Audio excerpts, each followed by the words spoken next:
মধ্য কলকাতার একটি ছাদ, গাড়ি সারাই হয়, গাড়ির সার্ভিস সেন্টার, তার ছাদ।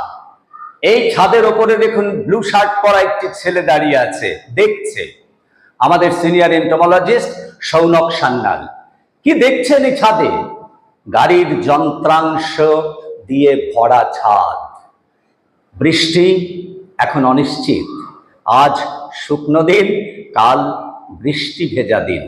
বৃষ্টির জল ওই গাড়ির যন্ত্রাংশগুলোর ফাঁকে ফাঁকে জমবে, আর তাতে জন্মাবে ডেঙ্গুর মশা, ইডিস ইজিপ্টাই।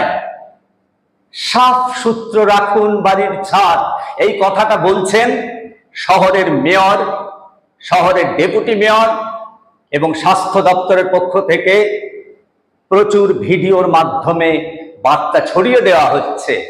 কিন্তু এই সব বার্তা অনেকের কানে ঢুকছে না, কারণ যে মানুষটি এখানটায় দায়ী, সেই গাড়ির যে সার্ভিস সেন্টার, তার যে মালিক, কোম্পানির মালিক, তারা বুড়ো আঙুল দেখাচ্ছেন। কেন কেন করছেন? তারা কি আদৌ কলকাতাকে ভালোবাসে?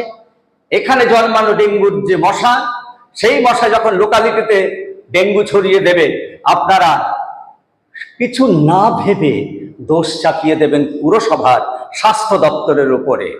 অথচ নিজের বাড়ির ছাদটা দেখার সময় আমাদের নেই।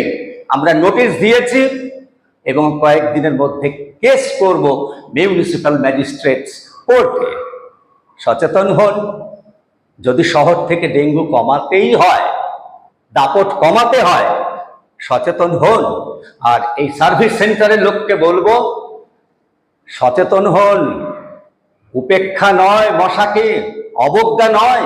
কে বলতে পারে আপনার বাড়ির, আপনার আত্মার আত্মীয় কাল ডেঙ্গুতে আক্রান্ত হয়ে অকালে মারা যাবেন না? নমস্কার।